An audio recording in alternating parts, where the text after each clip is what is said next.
Thank you. Thank you for having me here. I hope I'm audible to you. Yes, ma'am. Yeah, okay. Yeah, I think, like you said, that, I'm obviously going to speak from the policy perspective, as you've requested me to do from the government's perspective. But also I do have a personal experience as well, of this condition, which I think, then makes it much more meaningful, if you want to think about making any policies or programs for people, because I do believe that, cancer is something, it's very complex, it's just one word. But it has so many elements and so many dimensions. Healthcare is just one part of it. But then there's the whole, the emotional aspects, the psychological aspects, the social aspects, and of course financial aspects. So it's not just a disease or just a health system issue. It is a whole of society issue. And I think it's very important that we start to look at cancer in that fashion, that this is something which the entire society has to tackle. And it's not something which can be just left to the affected individual.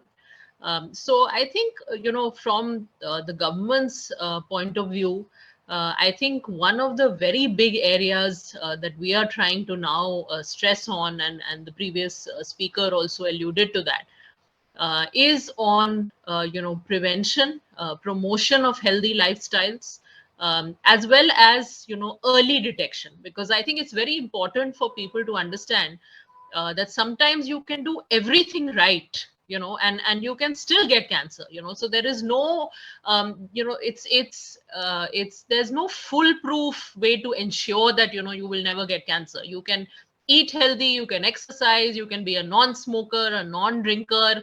I mean, personally, I think my profile ticks all these boxes. But you never know, when this disease can just happen to you. There's so many different reasons why it happens in an individual. So I think that is, of course, something very important to understand, that we should not stigmatize or discriminate against somebody who's got cancer, as sort of almost blaming them or saying it's your fault, you must not have done something right. That is also not true. But of course, we should all follow a certain healthy lifestyle. We should do what is in our hands. And what is in our hands is not so much, our genetics is not really in our hands. A lot of times our environment is not in our hands. A lot of us are living in very polluted cities, and that might not be in our hands. We might not be able to do anything about that. But you can certainly do things like trying to have a healthy diet, trying to have a good exercise regime, trying to, as I say, cut out what are possible carcinogens like smoking and alcohol, etc. So from the government's point of view, we are really trying to promote these healthy behaviors, these healthy lifestyles amongst people. What we call wellness, really promoting wellness and healthy living. Mental health is also a very important dimension of that. Why you might develop cancer or any other disease might not necessarily be related to your physical health. It could also be related to your mental health. If you are somebody who's going through a lot of stress, you're going through depression, you're going through anxiety, even that can make you more prone to getting different kinds of diseases, including cancer. So I think that is a big thrust of the government, and hopefully we'll see more of that going forward. That through the health and wellness centers, like was just mentioned, the previous speaker also spoke about that, that we are going to try and focus on those wellness and prevention aspects. Now the difference in the health and wellness centers is that earlier we had a big focus on reproductive, maternal, child health. Now we have shifted that and said that we must have screening for non-communicable diseases. That is something that we have brought into the whole ambit of the health and wellness centers. Now of course that is still to be fully operationalized across the country. But that is the intent of the government, that you create awareness, you have integration of Ayush, with these health and wellness centers, yoga and other healthy living mechanisms. But then you also promote early detection. And screening and early detection are two very important facets. Like I said, you might, despite your best efforts, still develop this disease. And so in that case, your next best bet is to identify it as early as possible, so that you can get the most effective treatment and you can hopefully be cured. So the next thing that we're really focusing on through this primary healthcare setup of the government is actually on screening and early detection, and skilling our health workforce to be able to do that. See, you don't have doctors and specialists everywhere in the country. We are a very large country. We are a very diverse country. There are rural areas, remote areas. In a Delhi or in a Bombay, you might not have a problem, getting a doctor or a specialist. But in a rural or remote area, you might not be able to. So you have to skill your health workers who are there to possibly start and identify, signs and symptoms which could be worrying in somebody, so that they can actually be picked up at an early stage, and then they can be referred to a doctor or to a specialist at a higher level of care. So that is something which is another very important pillar of the government's and policy efforts, is how do you skill the health workforce. So this is one part of, even when we talk of Ayushman Bharat, this is one pillar. The health and wellness centers and, the skilling of the workforce and going beyond just doctors and specialists. This is a very, very important pillar of that. The other pillar, which is what people know more about and talk more about, is the Pradhan Mantri Jan Arogya Yojana. And that is, of course, the insurance part.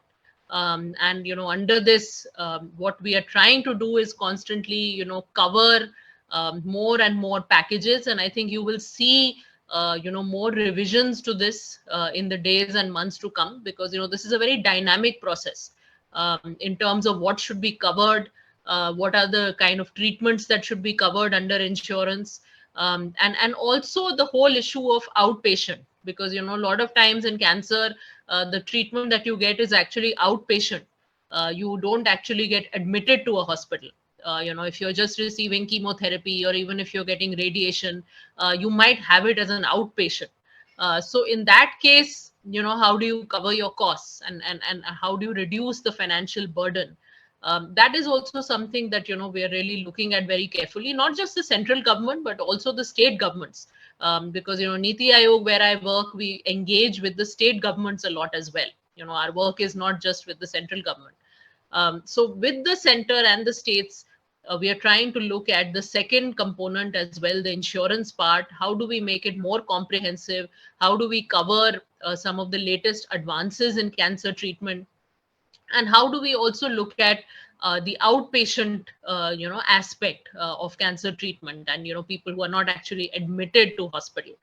But I think even beyond that, is something that that we are thinking about. And of course, often for that, we rely on civil society and we rely on partnerships. Is that, it's not just the direct healthcare expenses that a patient or a family undergoes. There's a lot of indirect expenses also. You have to have travel, you have caregivers, their finances also get affected. So that is why I said at the beginning that, we need a whole of society approach when we think about cancer. Government has a very important role to play. Policy has a very important role to play, as I said, in, promoting well-being, in prevention, screening, early detection, reducing the financial burden of treatment, as well as making, care more accessible. Like I said, we are not talking of just urban centers. India doesn't live just in cities. We are also talking of our rural and remote areas. So, of course, all of this is a very important mandate of the government. But the government cannot do it alone. And therefore, partnerships with civil society, partnerships with, the corporate sector, these are very, very crucial. Because everybody has a very important role to play in this whole cancer, care landscape.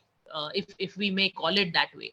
And I think, that is something that we should do as we go forward, is think of it as a whole of society, think of it in terms of how the different stakeholders can contribute, how they can partner.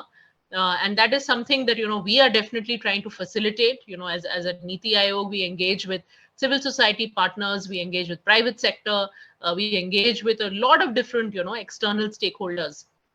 And we try to channel those inputs into the policy making. So I'm hopeful that we can have more forums like these, we can have more discussion avenues like these, but we can also build them into more meaningful partnerships, and as I said, whole of society partnerships, so that we can give the patient and their family, the caregivers, a truly holistic kind of support, which goes beyond just healthcare, and covers all the different dimensions that a disease like cancer impacts. So I'll stop my remarks here, and thank you very much for giving me the opportunity to come here and be a part of this forum. Thank you so much, Urvashi ji, and it has been very nice to have you and learn from the government perspective. Like majority of the times, we often say that okay, सरकार ये नहीं करती, सरकार वो नहीं करती है. It is very important to understand that सरकार कर रही है और कभी-कभी थोड़ा time लगता है. But yes, things are in progress, and I'll connect you shortly for continuing our discussion that we had. Thank you so much. And जैसा कि हम जानते हैं कि industry is one thing that everybody looks after, government, and that is something that moves the mountain.